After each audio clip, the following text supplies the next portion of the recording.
I asked the other week, what are the questions that you would like me to answer? And the question that came up the most was, what do you do with large pieces of furniture? So we're going to talk about that today. First of all, I'm going to challenge you to stop being so emotionally attached to your furniture.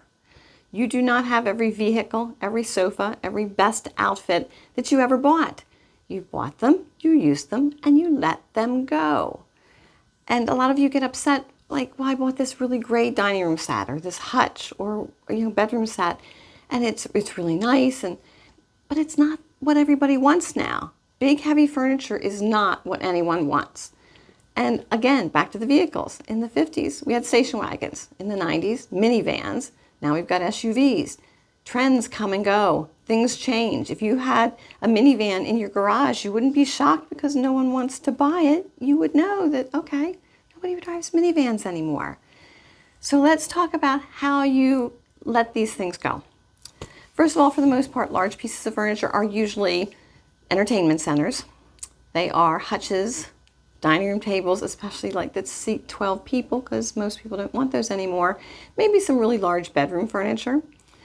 So if you are moving because you're going to like a retirement home or something, I want you to kind of challenge yourself as to repurposing things a little different. Like that hutch, for instance. You can take the top of it off and keep the bottom. Take it to your new place, your smaller place, and have it in your living room. Put your TV on top of it or put your TV over it, and then you have all that storage underneath. You have drawers and cupboards that you can put all kinds of things like photos and things like that and store things in that. So that's a great way to reuse that. If you have a big entertainment center, most of those came in 3 or 4 parts. So maybe get rid of the big bulky stuff in the middle, and if at the end they had like 2 bookcases, keep those because they're a smaller size and easier to use.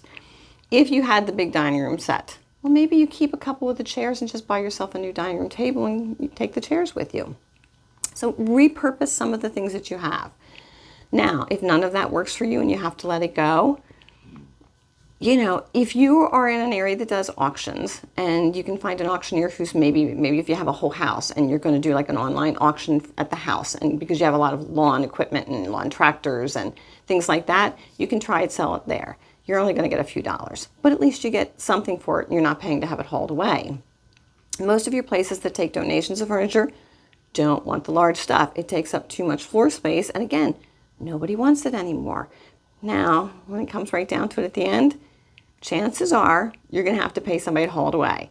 You can always try putting it on Marketplace or one of these free sites on Facebook and just say, here, this is free, come pick it up, it's on my porch, and hope someone will take it. But the reality is, nobody wants it anymore. But stop being so emotionally attached to it. You bought vehicles for far more than what you spent on that dining room set, and they're long gone. So don't be upset because nobody wants this.